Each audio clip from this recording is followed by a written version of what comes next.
Galen Crawford. Galen Crawford, Queen of Journaling. Galen Crawford, Queen of Journaling.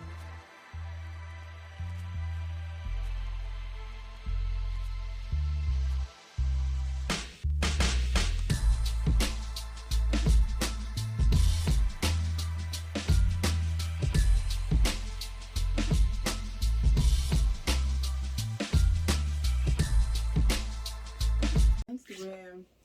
How's everyone doing today? I know it's a Monday.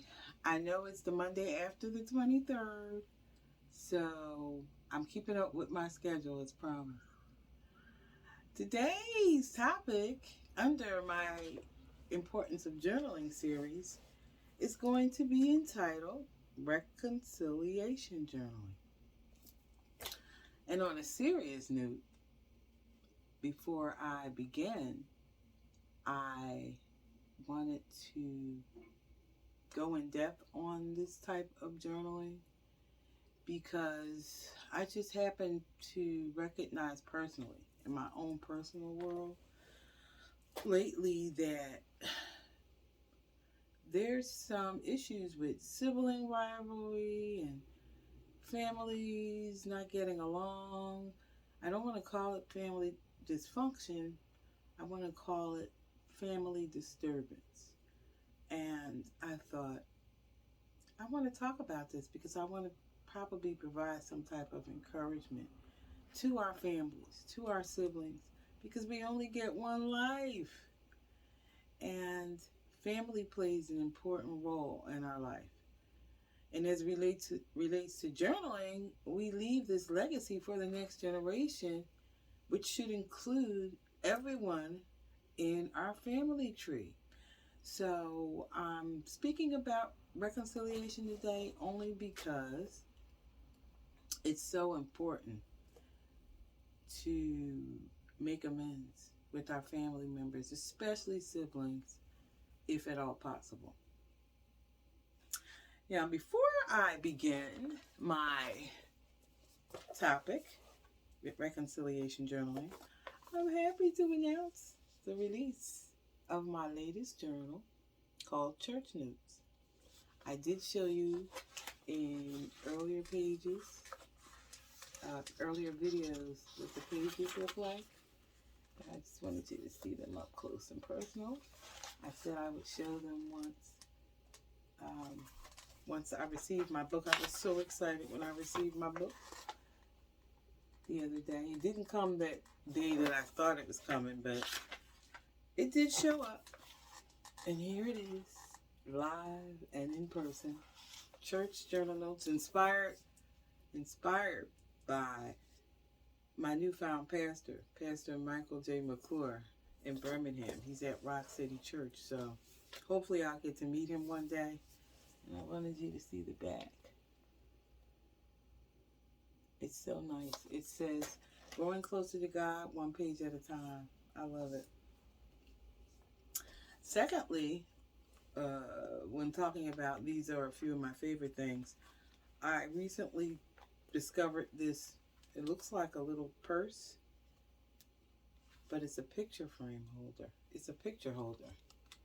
And instead of putting pictures in it, I took it upon myself to print out and keep a list of my favorite scriptures so that during the day, if I want to keep myself encouraged, I can just look in my little purse. And of course, the number one scripture is Hebrews 11:1. Faith is the substance of things hoped for and the evidence of things not seen. Because faith in action is the substance of things hoped for. So we have to think, we have to talk, we have to move, and some action has to take place in order to get it to come forward. But I was listening to a sermon, I believe it was this morning, where Pastor Mike mentioned the fact that faith without works is dead. And so what we always request from God may not be what He necessarily wants us to have. So we always have to include in our prayer request, Lord, if it's your will, this is what I am asking. Because what His will is for us, like I always state, was determined from the moment that we were conceived in our mother's womb. And during that 9 months she's carrying us, our conceived date is different from our birth date, because God is preparing that mother and preparing us as well in that womb, in that 9-month period, like a butterfly, to be born and begin our purpose here on earth. So I always want to think positively. I always want to return to my statement that nothing is a coincidence. And it just blows your mind when you think, I was thinking of that and then it happened. I was just thinking about that person and then they call. I had a meeting the other day and someone mentioned something that I dreamt about. It's not coincidence. It's meant to happen. And this is where we need to take a mental note or take our phone out and just type it in our notes and then later journal it so that we can reflect on what we think this meaning may be, and maybe go to God in prayer and say, Lord, why did this happen? Are you trying to show me something? Is this coming to a conclusion for what I'm asking for when I make my prayer request? So I just love the word faith. I love the word action. And I love the word reconciliation. I love the word emotional resilience. I love the word purpose. And there's so many other words I love. I love it. I love it. I love it. But back to our topic today, because I don't want to go overboard. I'm already on 7 minutes. Reconciliation journaling. What is it? What is reconciliation journaling? It is not pretending nothing happened. So we can't be in happy denial, which is mentioned in my book, Walk by Faith, Taught by Sight. A lot of the time, we are in this happy denial state where we already know, we can see where this is going, but we want to stay in that denial mode because it makes us happy. It's not forced closeness, so we can't pretend to be close if we're not. Because, like I said, even though I'm making recommendations for families and siblings to reconcile, I do understand that there are some moments and times and issues that cannot be reconciled, and that's okay. But I'm saying at least don't carry a open wound around, because it just eats away at you. It does nothing to the other person, and at least let it go. You release it. You let it go. You not dwell on it, because you don't want to carry around bitterness, which can lead to all types of health issues. And it is not automatic trust. Sometimes trust has to be regained. And we understand that as a human being. Trust sometimes has to be regained. Reconciliation is, however, a repair of a relationship. It's a restoration of understanding. Maybe something was said or did that was misunderstood and was not done sincerely. It is a mutual willingness to address what is broken. So the agreement means two people, more than one person, several people come to term and decide to discuss what is broken. And it is a decision to move forward with clarity and truth.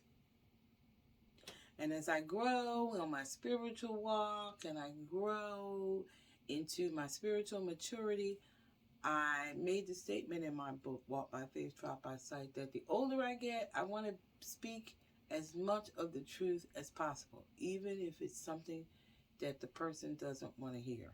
Because the truth is the truth. And, I watch my murder shows, and the detectives always tell the person that they're suspect If you're telling the truth, you don't have to think about it. It comes natural. You don't have to sit there and go, well, I can't remember. I think I was. No, if you're telling the truth, it should come out clearly, precisely, and quickly.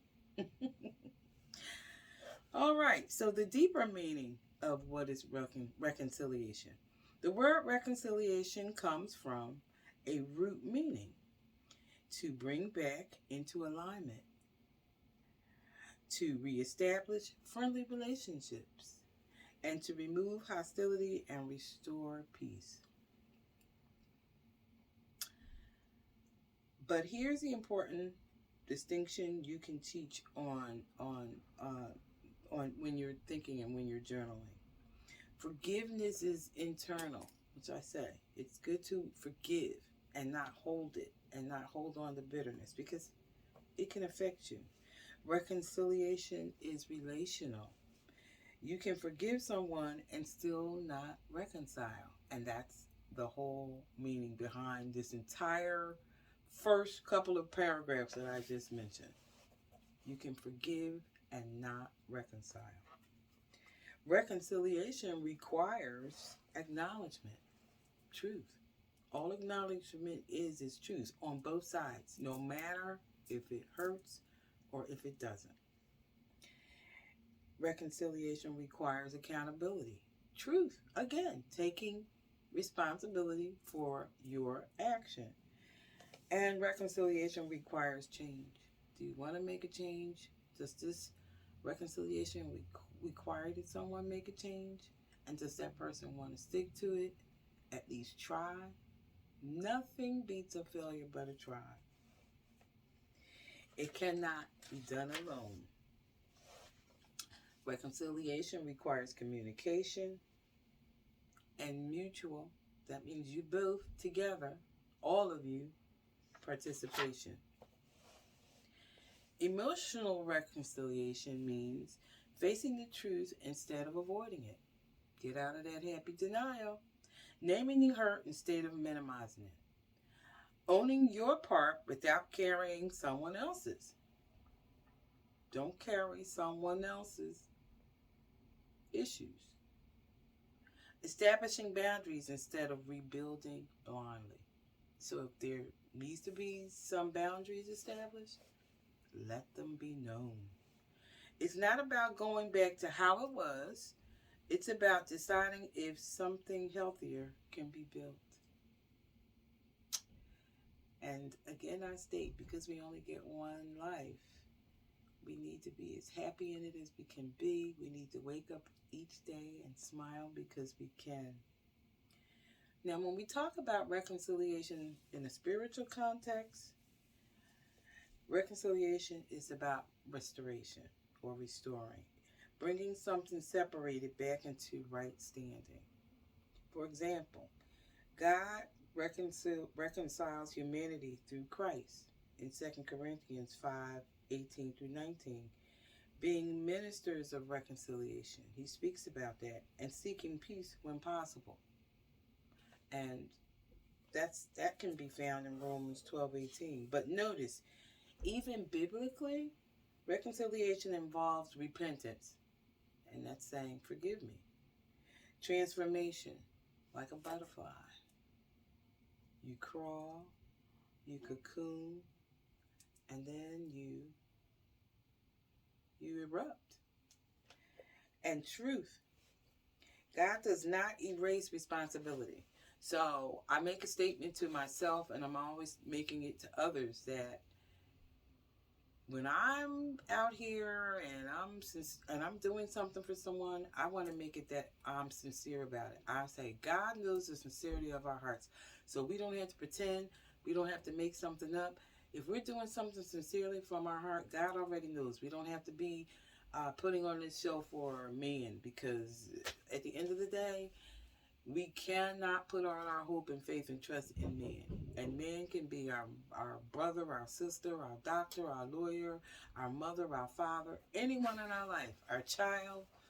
We can't put our trust in human, but we can put our trust in God. Reconciliation is the courageous act of addressing what broke accepting what's true, and deciding whether restoration is wise, healthy, and aligned with God's will, as I stated earlier. Always ask, Lord, your will, nothing more, nothing less, nothing else. God's will. We want to stay in his will at all times. And if we're out of his will, we need to be very afraid. Now, when we're teaching, this is powerful. When we're teaching the important distinctions between reconciliation with family members or loved ones, reconciliation is not avoiding conflict. It is not being emotionally available to someone that is unsafe. Like I said, some situations cannot be reconciled. It is not ignoring and repeated patterns. It is not re-entering, this situation or with codependency. And it is not accepting mistreatment. No one deserves to be mistreated. We are all humans. We are all here on this earth for a purpose, and we are all here to be treated fairly. Reconciliation, happily, is a mature dialogue, emotional responsibility, mutual effort, restored respect, and intentional rebuilding. And here's the part most people miss. Sometimes reconciliation is not with the person that we're trying to reconcile with. Sometimes reconciliation is with yourself. Me, myself, I. Sometimes it's with reality. Getting out of that happy denial mood. It's with what happened. It's with the lesson, and it's with, let's get some closure to this. Let's put an end to this.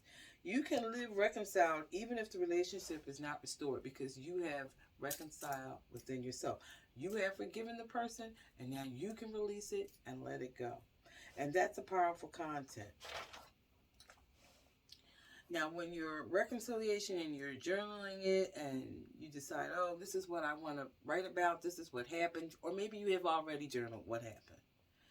Reconciliation journaling, you may have written about hurt, misunderstanding, estrangement.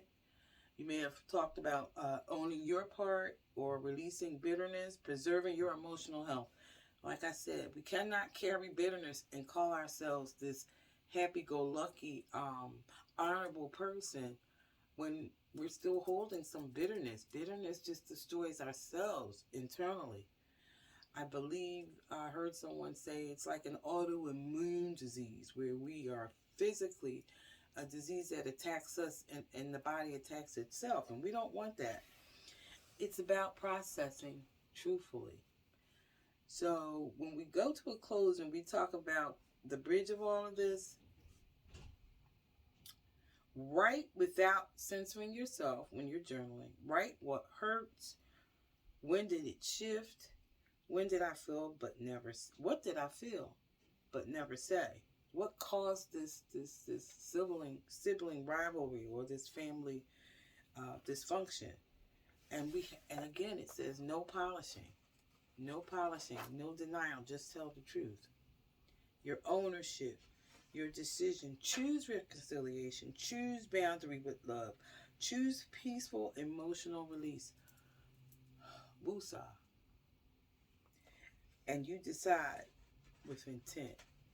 Like I said, always let others know what your sincere intent is, because if your intention is not truth, then don't bother. So when I say in closing why we need a form of reconciliation for our family and our friends, not so much friends, because family is just so important, because this is the generation dysfunction or unhappiness that we don't want to pass. We want to leave positive purpose, intent, and truth for our next generation. Many people cut off family impulsively. They suppress feelings. They avoid difficult conversations. And they avoid emotional clarity. And they're spiritually grounded. It's safer to reflect via confrontation.